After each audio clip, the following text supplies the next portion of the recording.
Welcome back to Have You Swallowed the Hook, a 21st century challenge to the 19th century worldview of evolution. My name is Thomas Bentley and I'll be your host again for night number 3 in this series. And before we begin to talk about this next hook, let's begin with a word of prayer. Father in heaven, as we search now into the worldviews of evolution and the reality of creation, I pray, Lord, that you would help us and help those who are watching to see what's really happening in science today and understand how they too can see and know creation from everything that has been made. Thank you for that. In Jesus' name, amen. Well, let me start today by really beginning this discussion by discussing about worldviews. Many years ago when I was working as a research engineer, I was constructing a home, my first home, and you know how it is when it's your first home, you want to go and you want to watch them do it. And so I would go and I would watch as they would dig the hole and then they would put the bracing in and pour this thing that this became the foundation of my home. And then once the home was completed, you couldn't even see that the foundation was there. But the foundation of the home holds everything up and holds it together.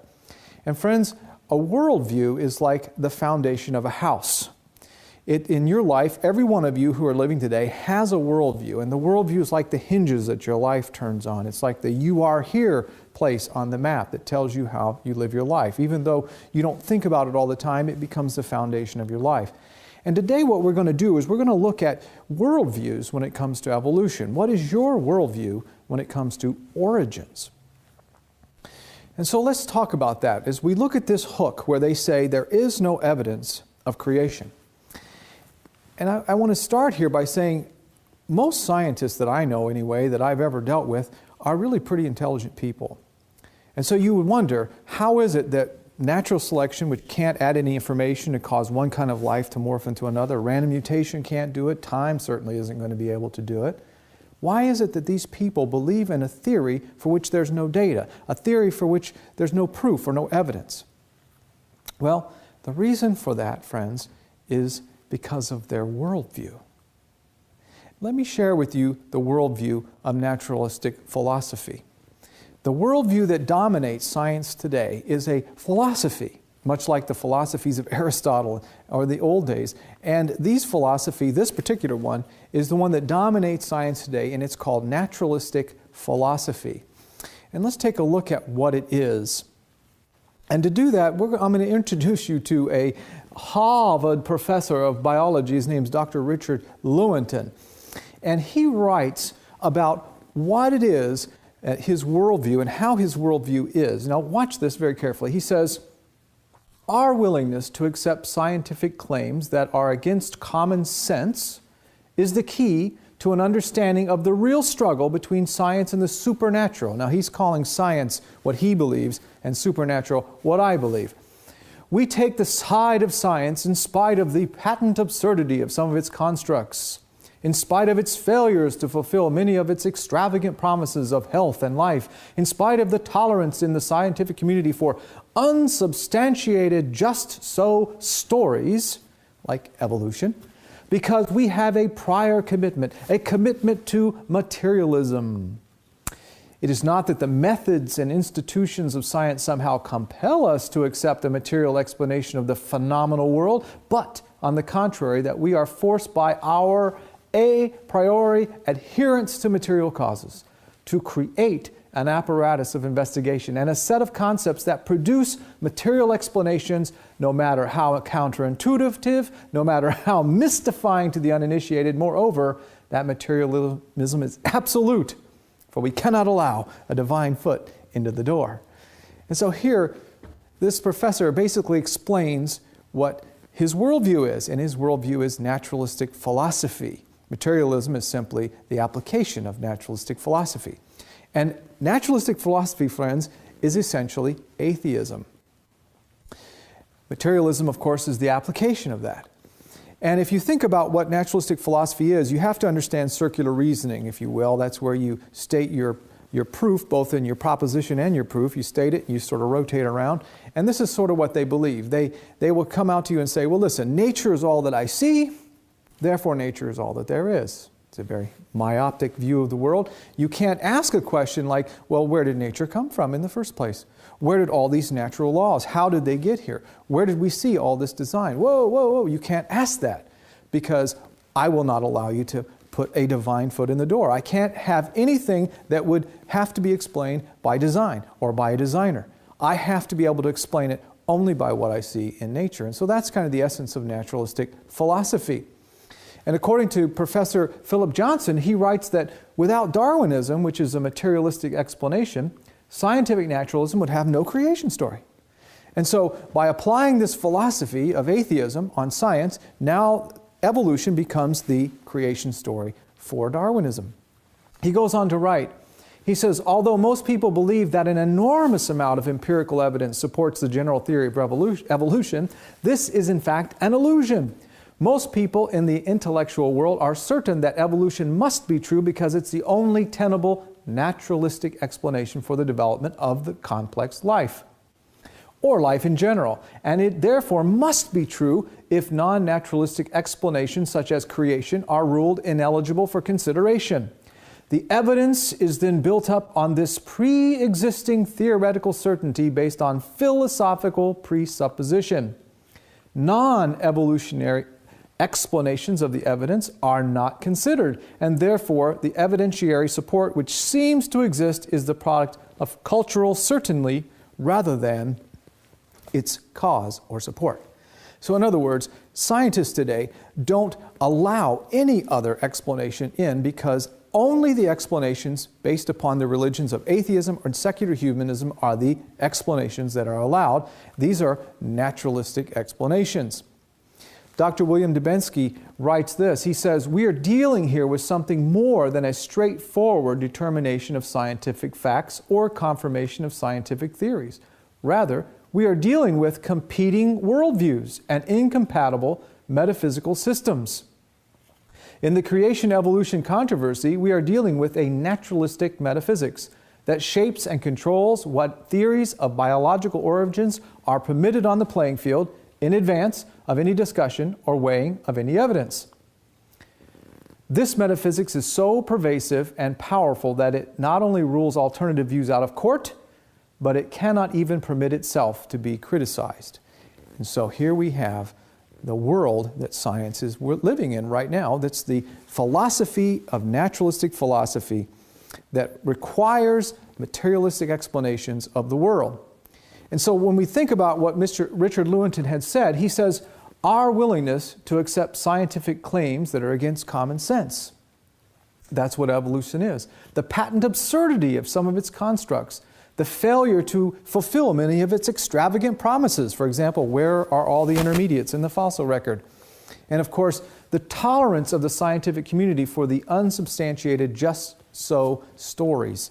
And so what's happening in science today is they are wanting us to look towards nature and asking nature to provide what it can never provide. Asking nature itself to produce and create new life what it cannot do. And in doing so, they basically ask us to bow down to the calf idols of evolution.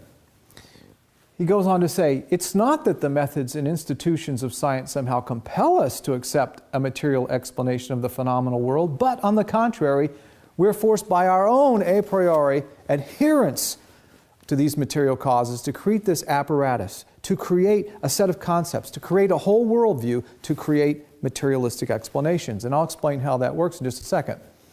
Materialism is basically a scientific theory, and what materialism does is it applies naturalistic philosophy to produce explanations that only atheists and secular humanists would be happy with, that they would agree with. And you know, in a nutshell, that's exactly what it is. I'll give you an example. Let's take prayer. Now, as a Christian and someone who is a pastor, I have been in prayer many, many times, and I can tell you I have seen the answers to prayer. I know that God lives. When I pray, I can tell that God is acting in the world. I don't know, maybe perhaps you've experienced the same thing. But to the evolutionists, they have to explain that with a materialistic explanation. They have to reduce it down to something, or bring it down to size. And so this is exactly what they do. This is from Cambridge, Harvard University Press, a evolutionist named E.O. Wilson writes this. He says, "The highest forms of religious practice, when examined more closely, can be seen to confer biological advantage." And of course, when this man made this insulting statement, he didn't think about the martyrs who, for their faith, died. There was no biological advantage for that. But the point is that here's the game. You take anything that could be explained by, for example, religion, something like association with God, and you break it down, history, Israel, and you reduce it into an explanation that eliminates it. There's many revisionist scholars today that are trying to eliminate the nation of Israel from the history books, even though archaeology has found them there over and over again because of naturalistic philosophy. Or take this Time magazine that I have at home. It's the very front cover, it says, "The God Gene." Does our DNA compel us to seek a higher power? Believe it or not, some scientists say yes. This is simply a materialist explanation for religion, for Christianity. Oh, no, you have a gene, and the gene forces you to be religious. And so this is just an example of materialism. And even evolutionists know this to be the case. Take this man here. This is Dr. Michael Ruse. He's the guy that basically the courts or the people call in whenever there's a case where some state is trying, some school board district is saying, hey, listen, we really think we want to put in our books just a sticker that says evolution is just a theory, or we'd like for just to explain to the kids this. They'll call this guy in to testify on behalf of evolution. And listen to what he has to say. He writes this. This is in Thomas Woodward's book, Doubts About Darwin. He says, evolution, akin to religion, involves making certain a priori metaphysical assumptions, which at some level cannot be proven empirically. Evolution is promoted, he writes in another one, Saving Darwin from Darwinians, he says, evolution is promoted by its practitioners as more than mere science. Evolution is promulgated as an ideology, a secular religion, a full-fledged alternative Christianity with meaning and morality. Evolution is a religion. This was true of evolution in the beginning, and it is true of evolution still today. And so what this very honest guy is telling us here is that evolution is a religion, and their religion is based upon atheism. And the word for it is naturalistic philosophy. So here's my point. If you're a young person and you're watching this and you're waiting for the culture of this world, or perhaps some professor somewhere to validate your faith, it'll never happen, because it's like oil and vinegar. Naturalistic philosophy is the religion of atheism. And they are not going to ever validate your faith. In fact, they're going to take it and try to deconstruct it into something that they would agree with. And that's what's happening in our world today. You know, the Bible talks about this very thing. In Romans chapter 1, verse 18 to 25, it says, "For the wrath of God is revealed from heaven against all ungodliness and unrighteousness of men who suppress the truth in unrighteousness." And that's what's happening today, friends. "Because that which is known about God is evident within them, for God made it evident to them. For since the creation of the world, His invisible attributes, His eternal power and divine nature have been clearly seen, being understood through what has been made, so that they are without excuse. For even though they knew God, they did not honor Him as God or give thanks, but they became futile in their speculations, and their foolish heart was darkened." And this is exactly what's happening today. "Professing to be wise, they became fools and exchanged the glory of the incorruptible God for an image in the form of corruptible man." In other words, an idea that man created, "of birds or four-footed animals and crawling creatures. Therefore God gave them over in the lust of their heart to impurity, so that their bodies would be dishonored among them. For they exchanged the truth of God for a lie, and worshipped and served the creature rather than the Creator, who is blessed forever. Amen." And this is a prophecy that has come to pass in our very day. Because today, science, through the philosophy of naturalism, philosophy and materialistic explanations, through Darwinism, is now asking all of society to step and bow down and say, "Oh, Father Chaos, oh, demigod natural selection, oh, goddess of time, how you are capable of making complex things and going from very simple to very complex to add information to the genetic code of life.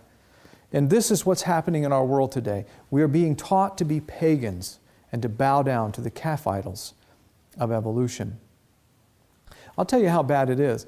A year or two ago, I was getting The Economist magazine, and this one, February 12th, 2011, there was this story, and I'm not going to name this little creature up here, but it was a story called Paleontology.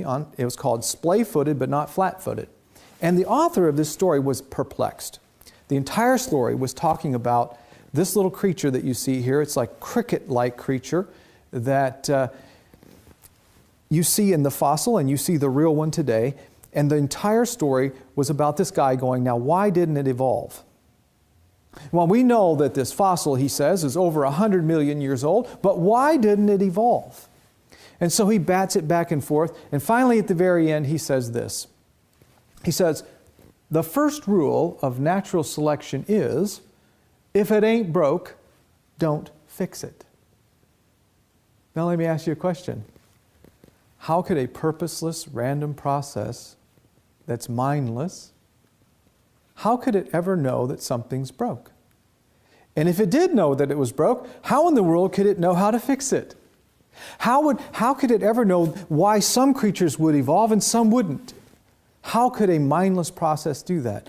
What this man is doing, and you see it all the time in the news media, is he's inviting you to come and worship nature. He's inviting you to become a pagan and bow down and worship the calf idols of evolution. And that's exactly what's happening in our world today. Dr. William Dubensky writes about this in his book, Intelligent Design. He says, although in ancient times graven images were not the most obvious sign of idolatry, idolatry is not so much a matter of investing any particular object with extraordinary significance. Rather, it is a matter of investing the world with a significance that it does not deserve. And that's what's happened in our world because of naturalistic philosophy, the desire for atheism in science today. We are now worshiping nature as pagans. But fortunately, there's another model, friends. There's a creation model. And what I'd like to do with you for a few moments is I would like for us to use scientific principles to teach you how you can actually go out into this world and see creation every day of your life. Would you like to do that? Yeah, let's try that today. Let's do this today. See, because in creation, in the creation model, the Creator is the first cause of all the first prototype life and all the natural laws that we see in nature. And we would be able to expect then, if a creator, a creative mind made this, that we would be able to see design in it. And so that's what we're going to do here. You know, in Romans chapter 1, verse 20, it said, for since the creation of the world, His invisible attributes, His eternal power and divine nature have been clearly seen, being understood through what has been made. So if we go and look at what has been made, we should be able to see the thumbprint of a designer in it. And I'd like to do that using scientific principles. And so this is what we're going to do. We're going to go out and we're going to look for the thumbprint of the designer using principles that scientists use themselves. So we have to think about that for a minute. What sciences are there that actually look for a designer? Well, it turns out there's many. For example, forensic science. Forensic science wants to answer the question, were the chips at the door, were they made by an accident or by an axe? They want to ask the question, how did that happen? Or you have artificial intelligence, you have the Turing test, wanting to know whether this could be something similar to what we would make. It's a comparison.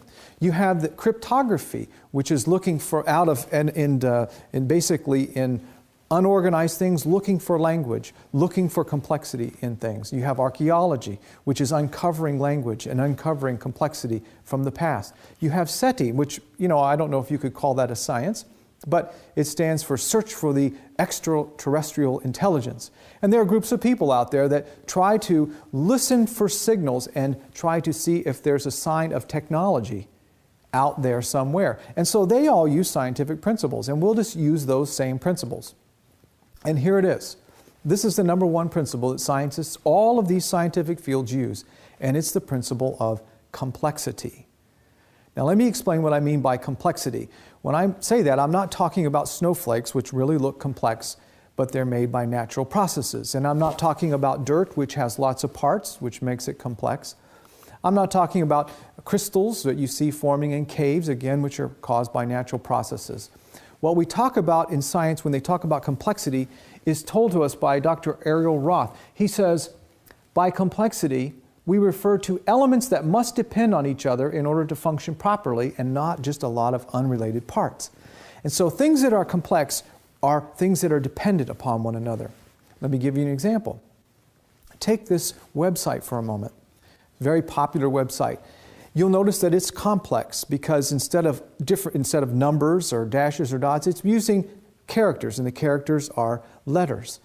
But on top of that, it's specified in its complexity because these letters have to be arranged in a specific order, otherwise you'll never get to that website. We know that if we were to arrange them like this, will I get to the website?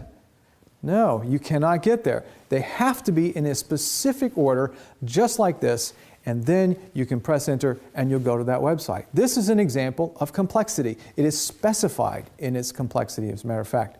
It's a more stringent case of complexity. And what Dr. William Dubinsky tells us is something interesting in his book, Intelligent Design. He says, complexity and probability vary inversely. The greater the complexity, the smaller the probability. So the more complex something is, the smaller the probability that it could just come about by chance and necessity. And so this now becomes a means for us to do an experiment. We can find out what the probability is of something coming about by chance and necessity, or we have to look for a designer. What Dr. Dubinsky tells us is that in probability, in mathematics, one chance in 10 to the 50th power is an impossibility. For them, a probability that small means that it could never possibly have happened. And even evolutionists know that there's limits to how far they can go, although I can't see that they know that, but there really are limits. And so let me give you an example of this. Take the atheist Richard Dawkins, who wrote the book The Blind Watchmaker. Listen to how he talks about the limits that he sees in his theory. He says, in our theory of how we came to exist, we're allowed to postulate a certain ration of luck. I don't think so. Suppose we wanted to suggest, for instance, that life began when both DNA and its protein-based replication machinery spontaneously chanced to come into existence. We can allow ourselves the luxury of such an extravagant theory, provided that the odds against this coincidence occurring on a planet do not exceed 100 billion to 1. So now Mr. Dawkins has given us a level of certainty here. He says he's setting the boundary now on chance, for example. So in mathematics, it's impossibility is one chance in 10 to the 50th power. For Dawkins, if I understand him correctly, and 100 billion to 1, that would be one chance in 10 to the 20th power. Much easier case, I guess you could say. So now what we have is a boundary on design. Now we have a boundary. If something has a probability, if it's so complex that its probability of happening is so small that it's less than 10 to the 50th, it's less than 10 to the 20th, then this has to be an informational pathway that shows us that this had to be designed. You know, the chips at the door, they had to be made by an axe and not by an accident. That's kind of the idea here. And what we can do is we can do an experiment. Let's look at the best case. I was thinking about an experiment we could do that would be the easiest case for evolution and the easiest for us to understand. And that would be a case where we look at the formation of a protein. Let's do a review first. Now, in atoms are basic units of matter. And then molecules are arrangements of atoms, like H2O. And amino acids are specific arrangements of molecules, and finally proteins are specific arrangements of amino acids. It kind of goes like that. So with this as a background, let's take a look at something for a moment. Let's look at proteins. You know, proteins make life possible. They consist of different amino acids, 20 in living things. They're linked together in long chains, very specifically. And there's trillions of them in living things. As a matter of fact, we are proteins. You have hair, hemoglobin, insulin, lots of different things that you have are all proteins. And so it's very important for us to understand that. And for a protein to form, it takes amino acids. And only 20, out of all that are available, there's only 20 in living things. So I was doing some research and I found a book called, from a scientist named Jay McCain. He has a book called Blowing the Whistle on Darwinism, where he did a study of NASA. It turns out that when NASA was looking for life on other planets, they were doing studies on what would they have to look for. And in their studies, they determined this, that in living things, they only use left-handed amino acids. It says, although most amino acids can exist in both left and right-handed forms, life on Earth is made of left-handed amino acids, almost exclusively. No one knows why this is the case. And so in chemistry, you know, if you remember isomers are where you have two hands, left and right. They look identical, but the thumbs point in different directions. And the same thing here. In living things, the only amino acids that are used in them are left-handed. Even though there's left and right, only left-handed ones. Wow. With that information, we can do a little experiment. We can see if evolution is possible.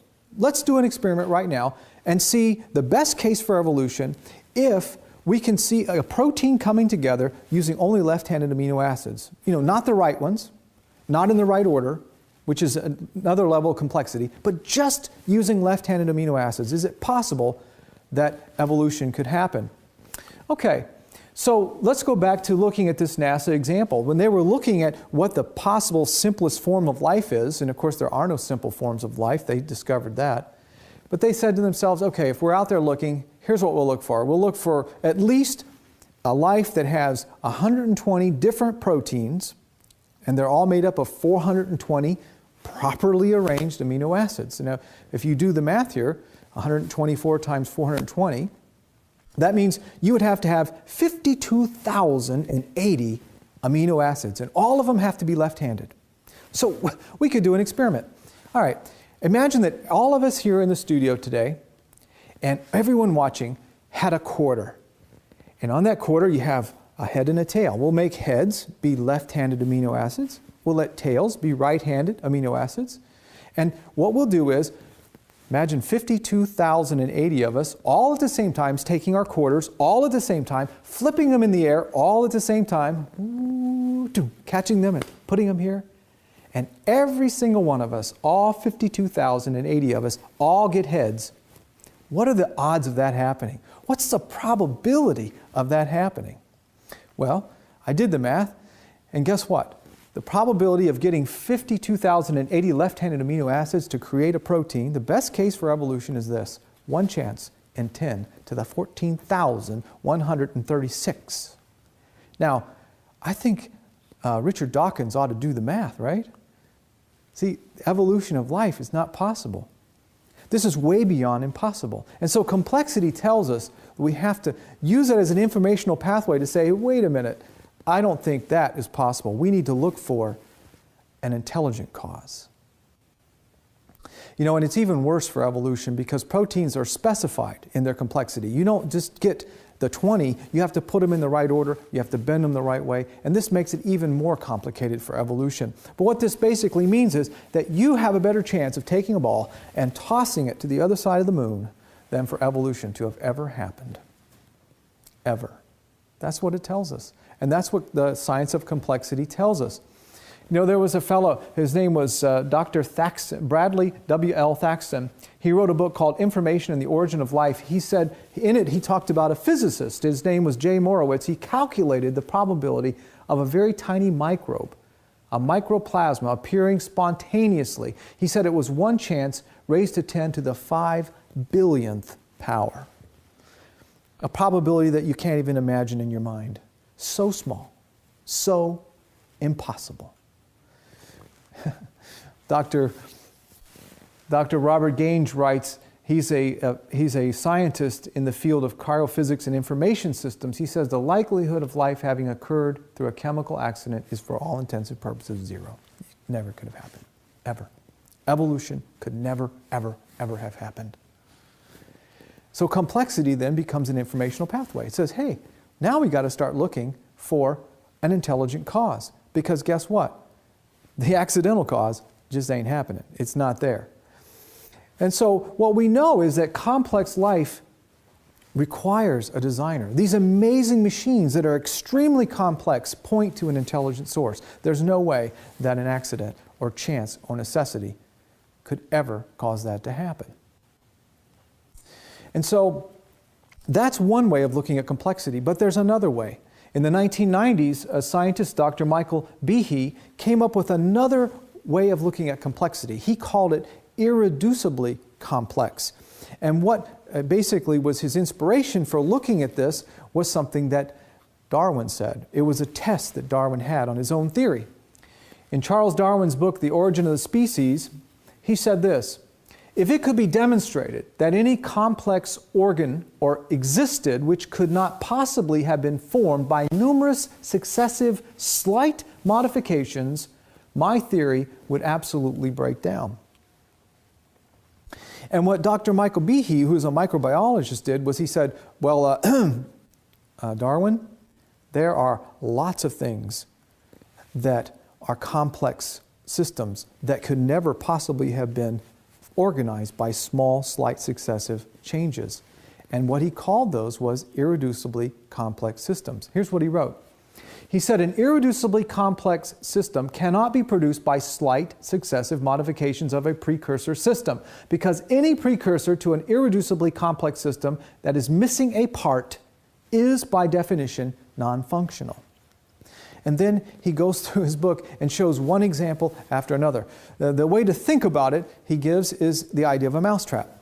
You look at a mousetrap and you say to yourself, okay, I've got all these parts to make this mousetrap work. And you ask yourself, which part could I take away and it still be a mousetrap? It'd still catch the mice. And the answer, of course, when you think through, is that there's no parts at all you could remove. You take away the cheese, there's no bait. You take away the backboard, there's no way for the spring to be attached. You take away the spring, you get the idea. All of these parts have to exist at the same time. They have to be formed and be there at the same time for this thing to function. And that, my friends, is what an irreducibly complex system is. And you can see them everywhere. Well, here's some that you can't see. The first thing he started talking about in his book was about the flagellum, which is a little hair-like structure. And you can see there that the design of that looks like a motor. He writes this, it's written about it in A Case for the Creator by Lee Strobel. It says, a flagellum is on the order of a couple of microns. A micron is about 1/20,000th of an inch. Most of its length is the propeller. The motor itself would be maybe 1/100,000th of an inch. Even with all of our technology, we can't even begin to create something like this. And this is an irreducibly complex system. All the parts have to be there or it would not work. Here's another one that he talked about in your body today. It's called the ATP synthase molecule. And what this is an energy transport molecule in every one of your bodies. It's in your body and mine. What it does is it takes food energy and turns it into energy your body can use. Without it, you would not live. And as you can see the picture of it, it is a machine. They describe it like a machine. And every single part has to be there. And if one part's missing, the whole thing doesn't work. It's irreducibly complex. You know, Johns Hopkins University says this about it. It says it's one of the most complex molecules ever revealed, almost 6 times larger than the blood molecule, hemoglobin. It's also, the researchers agree, one of the tiniest, most powerful motors ever identified inside your body. Irreducibly complex. And of course, that crushes Darwin. It falsifies his test for his own theory. And he also talks about in his book something you can see in the macro world, if you will. He talks about the bombardier beetle, which is a cute little insect that squirts out an annoying thing when his enemies come near and it gets annoyed. It'll squirt out something. He talks about how it's made. Inside this little creature, it's got these 2 glands, which themselves are probably irreducibly complex, secreting 2 different chemicals, hydrogen peroxide and hydroquinone. And then once they secrete that, they go into a collecting vessel. And then from the collecting vessel, they squirt into an explosion chamber, and then they mix, the chemicals mix in, and it's squirt out at the bad guy. And this is an irreducibly complex system. Not one part of it could be gone, and this thing still function. And so here's one you can see. He writes, if a biological system cannot be produced gradually, it would have to arise as an integrated unit in one fell swoop. And of course, That model is called the creation model, where you had a creator, a designer, who integrated it all together in one fell swoop. And that's what science is now coming to the conclusion about.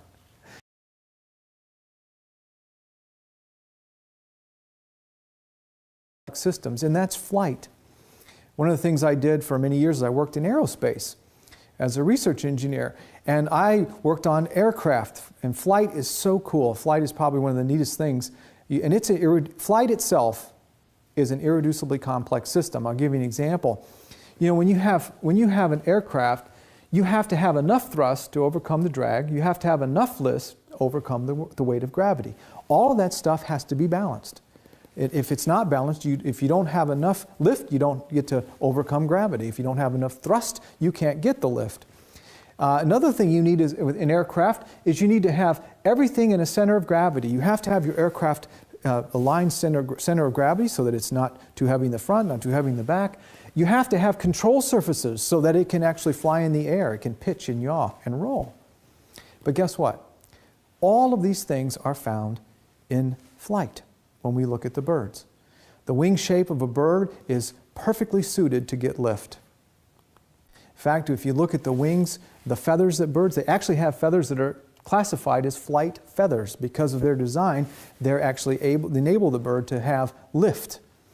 The surface area of birds, have you ever noticed that every single bird that's out there, regardless of its size, has exactly the right amount of surface area on their wings to get the lift for the kind of bird they are? That's a miracle in and of itself.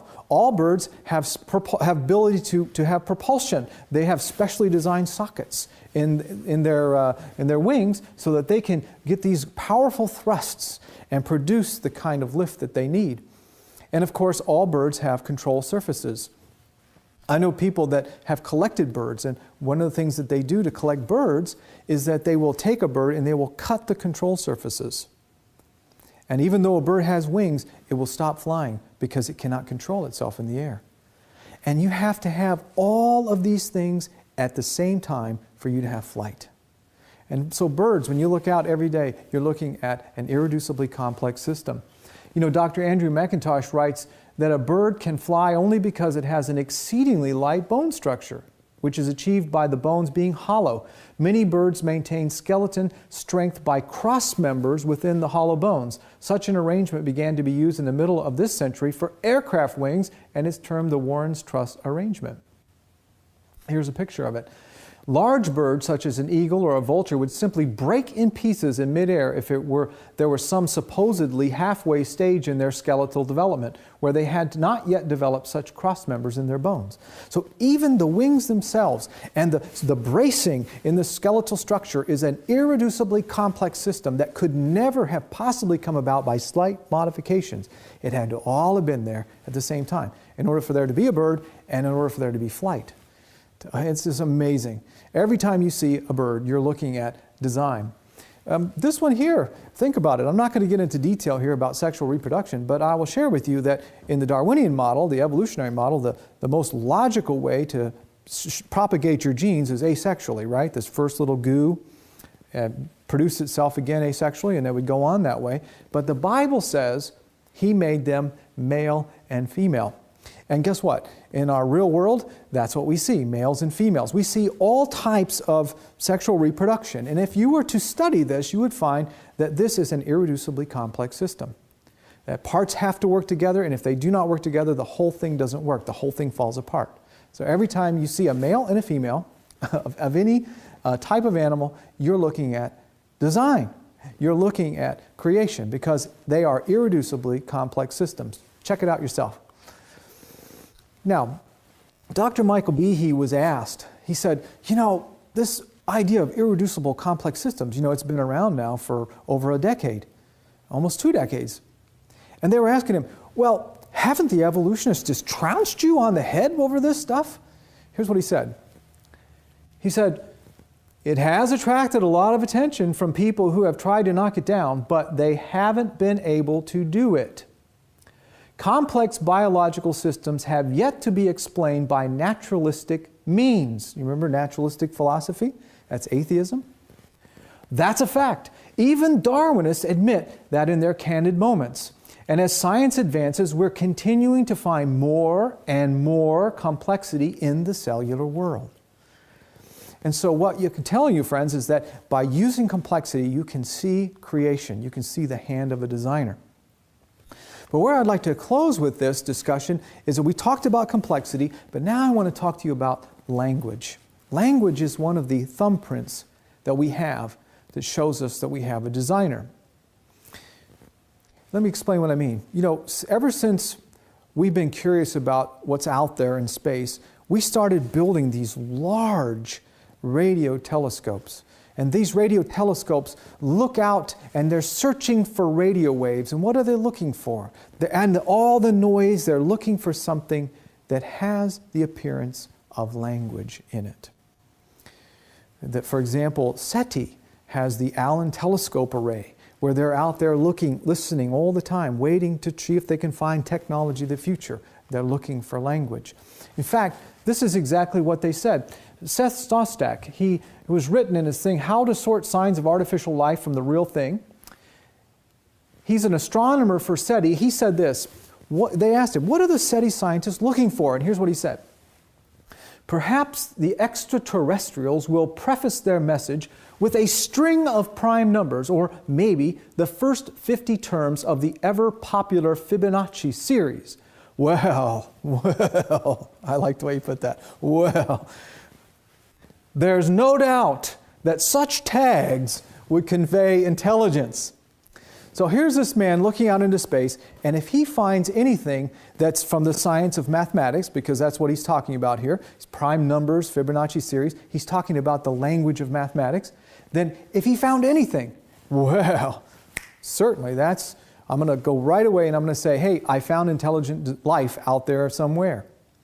Okay, so let's talk about that. Language. Mathematics is a language. And all languages have these things. They have symbols, they have grammar, they have meaning, and they have intent. That's what language is. Symbols, grammar, meaning, and intent. We have that in mathematics. We have it in our world.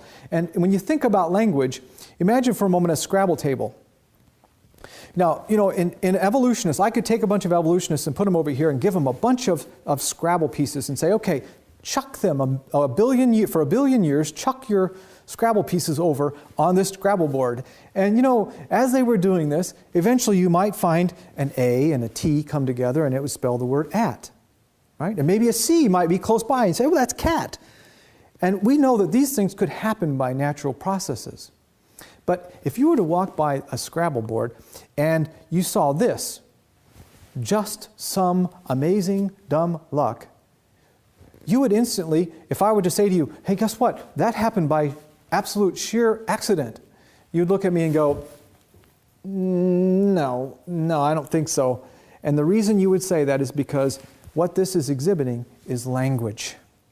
There's symbols, the letters, there's grammar, there's meaning, and there's intent. And when you find those things, guess what? You've just found language. And when you find language, then you have found the product of an intelligent mind. Okay, well, guess what? DNA, friends, is language. What's in every cell of your body is language. Francis Collins, who was the one who sequenced the human genome, indicates that DNA is the most efficient memory storage device that ever existed. It's 6 feet long, 800 times larger than the cell that it's in, and there's 3 billion genetic letters in human DNA. It's the most complex data storage system ever on the planet. He says that a live reading of that code, in other words, if you were to read it 3 letters at a time, day and night, nonstop, it would take you 31 years all the time. And so it's one of the most complex things ever imaginable, and DNA is a language.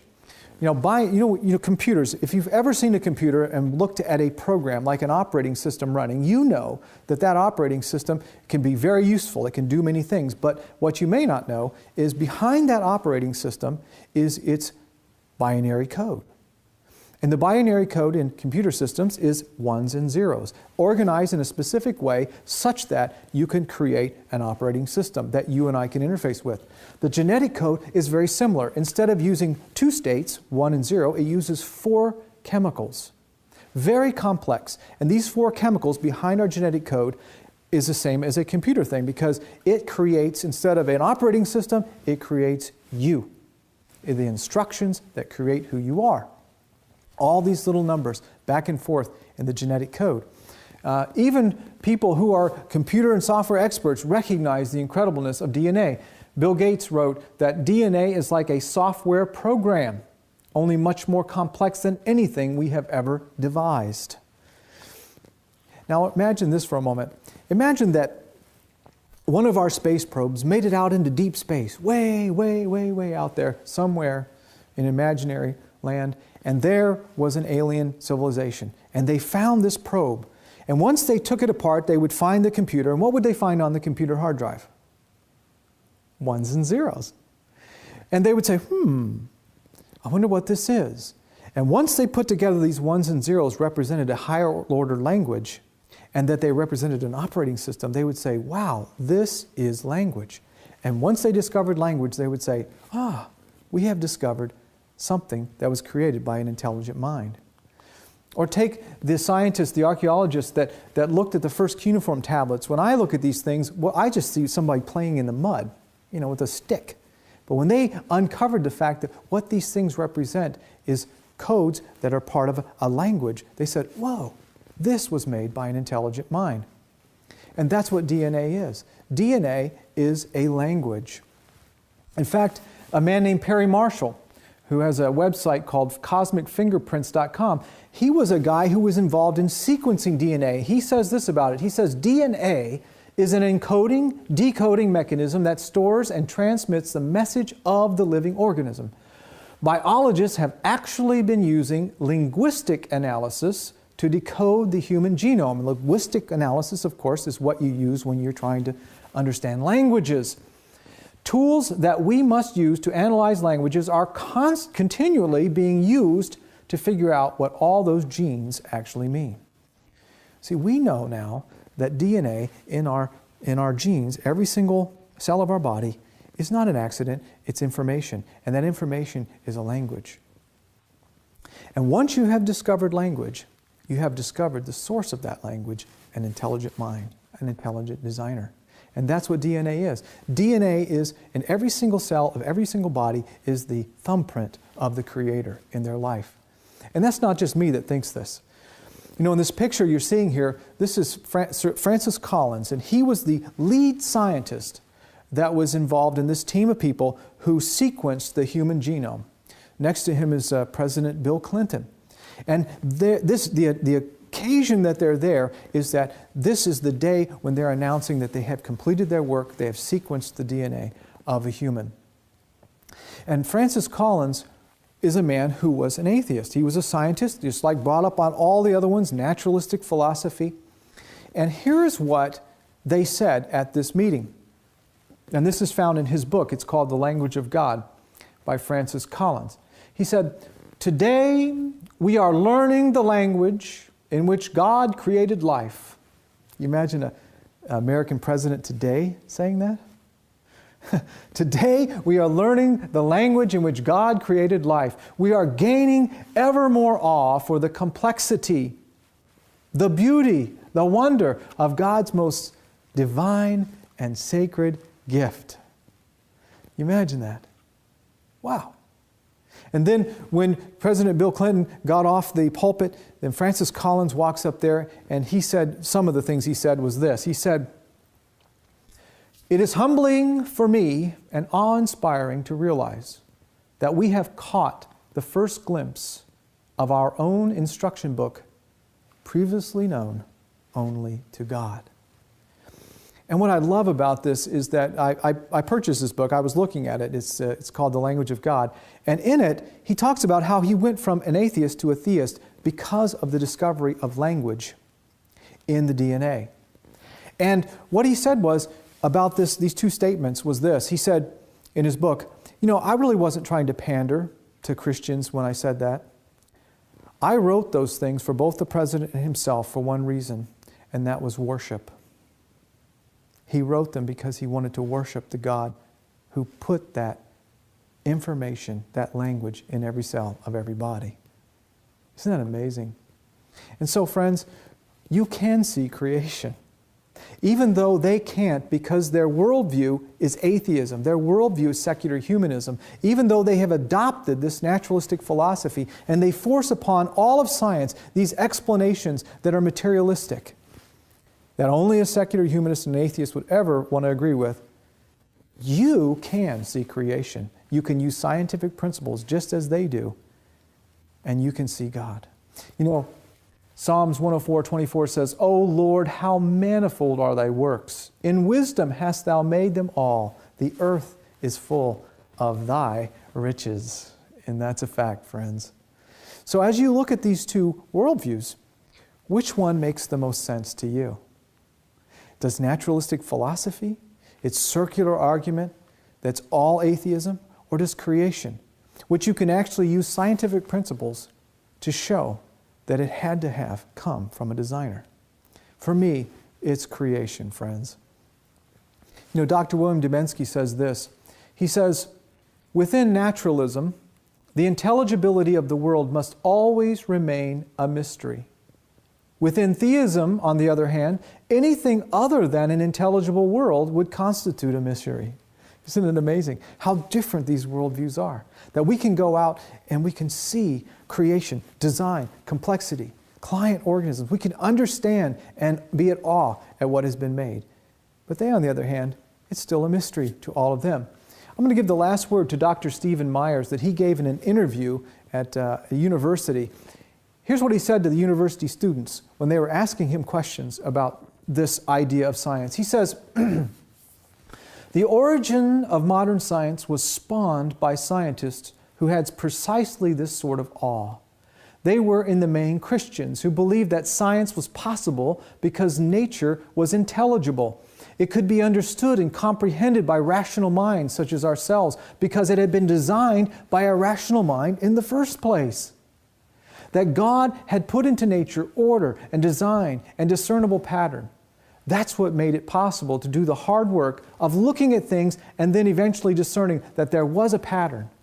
Kepler said that scientists have the high calling of thinking God's thoughts after Him. Design was part of the foundational assumption of modern science. Scientists assumed that nature was designed, and that's why they could do science. Now, roll the clock forward 300 years, and you have scientists saying that if we allow a design hypothesis in any realm of science, even if we're talking about something like the origin of the first life, that we are undermining the foundation of science. He closes with this word. In fact, we're getting back to the very foundation of science and to that awe and wonder that was the inspiration of the whole enterprise. And I think he's right. I'm really glad there are scientists like him out there today that are trying to teach us, hey, whoa, let's don't go there. Let's don't go there to naturalistic philosophy. Let's don't allow the knowledge that we call science to be forced upon us through a philosophy. Instead, let's allow what we see and the experiments that we can do and the mathematics that we can apply to show us that there is a designer. Because, friends, I want to tell you that where there is design, there had to have been a designer. And we have an incredible designer. Well, I hope that you have not swallowed that hook. And well, friends, as we close today, I want to tell you that I know that as you go out from here and you look at that next thing out there in the creation, you consider complexity, irreducibly complex systems and language, and look for them, and I guarantee you, you'll find them in what God has made. Well, let's close with prayer. Father in heaven, I'm praying for those people out there today that are watching this and the people here today, that as we leave this place, we'll not go with the worldview of naturalistic philosophy, this atheistic worldview, but yet we will go out and use science to show us that in fact these things were designed, that the probability of them coming to existence by chance or necessity is so impossible that we have to look to you, the one who started it all. I thank you for that in Jesus' name. Amen. Well, thank you, friends. We'll see you for the next episode of Have You Swallowed the Hook, when they tell you you have no choice. See you then.